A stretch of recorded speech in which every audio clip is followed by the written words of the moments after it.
Zaman enta dah mudah dah Ustaz. Kemana pergi orang PAS ada. Ceramah pun ramai orang. Zaman ana pemuda dulu, PAS ni dagang.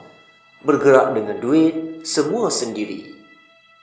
Ujar Pak Yazid dengan penuh semangat dan penuh keterujaan mengimbau kembali nostalgia gerakan Islam era dekad 50-an dan 60-an.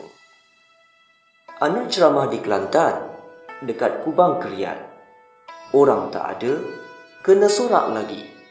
Baru mula ceramah, pemuda tahan lasak, sorak beramai-ramai. Pak Yazid mengimbau bongkah kenangan, termasuk era tangkapan ISA kepada ulama PAS di awal dekad 60-an. PAS terus memberikan pencerahan kepada masyarakat. Jatuh dan bangun, seterusnya muncullah PAS sebagaimana yang tersergam di hari ini. Beliau mencicip air yang terhidang di restoran Taqwa, Taman Melewar Gombak. Sesekali membetulkan tempat duduk dan memandang sekeliling dengan penuh bahagia. Ramai yang tersenyum dan mengangkat tangan ke arah sosok da'i tersohor ini. Dia murah senyuman dan tabiatnya yang mesra. Ustaz Yazid terus bercerita, bersulam jenaka, kadang seolah perih, mengenang teman-teman yang telah meninggalkan alam yang sementara ini. Saya melontar soalan demi soalan untuk mengukuhkan maklumat kajian sarjana tentang pengaruh Ikhwanul Muslimin terhadap perjuangan PAS di tanah air ini. Sketsa ini berlangsung pada tahun 2002, usai ceramah umum di Markas Tarbiyah Taman Melewar. Beliau sering hadir dalam ceramah-ceramah besar yang dianjurkan oleh parti. Kehadirannya dihormati oleh semua abnaul harakah. Tidak pelik kerana Pak Yazid begitu lama terlibat dengan perjuangan PAS. Beliau mantan Ketua Dewan Pemuda PAS Selangor, Exco Dewan Pemuda PAS Pusat, Timbalan Pesuruhjaya PAS Perak, Pesuruhjaya PAS Selangor, Ketua Penerangan PAS Pusat dan lain-lain jawatan penting. Anak kelahiran Perak ini sangat berwarna-warni pengalamannya. Beliau antara prajurit negara yang pernah bergabung dengan Force 136, terlibat dengan perbarisan Hari Kemerdekaan yang sangat berharga pada tanggal 31 Ogos 1957. Pak Yazid berlanglang buana ke seluruh negara untuk menyebarkan fikrah perjuangan PAS dalam dekad 1960-an. Beliau memimpin anak muda dan juga telah menggunakan kitab Peraturan dan Arahan nukilan Imam Hasan Al-Banna sebagai teks usrah.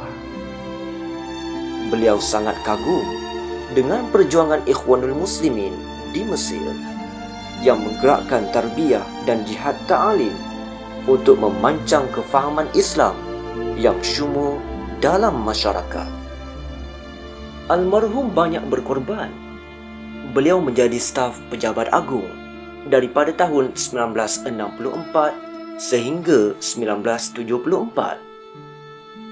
Banyak pengalaman yang diraih dan menjadi saksi sejarah tentang denai perjuangan Harakatul Ummah ini. Beliau pernah bertanding dalam PRU menentang Tun Razak. Juga pengalamannya secara langsung bertembung dengan pemuda lasak UMNO dalam dekad 60-an. Zaman edan itu menyaksikan tindakan ganas pemuda tahan lasak sehingga tahap menumpahkan darah penyokong PAS. Malah sehingga terbunuhnya mantan Ketua Pemuda PAS, Abdul Samad Gulmianji. Almarhum Pak Yazid adalah seorang yang rajin belajar. Beliau aktif dalam gerakan dan dalam masa yang sama mengambil peluang belajar dan terus belajar.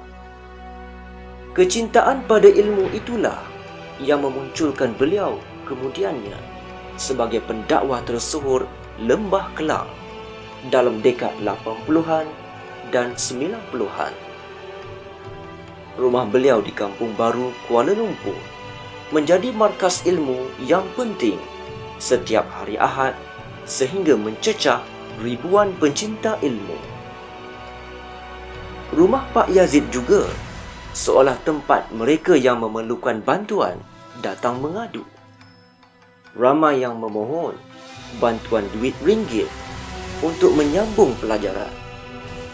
Maka Pak Yazid memanfaatkan kehadiran ramai ke majlis ilmu pagi Ahad untuk menyempurnakan hajat mereka yang memerlukan. Selepas peristiwa Memali 1985 juga, beliau banyak membantu keluarga syuhada yang kesusahan, termasuk membiayai pendidikan anak syuhada. Beliau akhirnya dengan dukungan masyarakat membuka Al-Ikhwan, sebuah pusat pengajian dan juga tempat membantu orang miskin. Almarhum terus aktif menyampaikan kuliah-kuliah agama di masjid, surau, pejabat-pejabat dan pelbagai institusi, sehinggalah rakaman kaset-kaset beliau antara yang laris dalam dekad 80-an dan awal 90-an.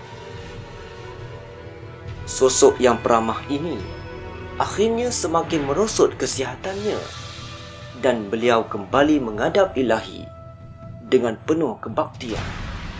Jasa yang menggunung kepada rakyat miskin. Juga pernah memimpin PAS dengan pelbagai jawatan seperti memimpin pemuda, menjadi ketua penerangan PAS Pusat, membangun tembok bangunan Harakatul Ummah ini semenjak dekad 50-an tanpa lelah dan jemu. Al-Fatihah buat sang dai mesra masyarakat ini.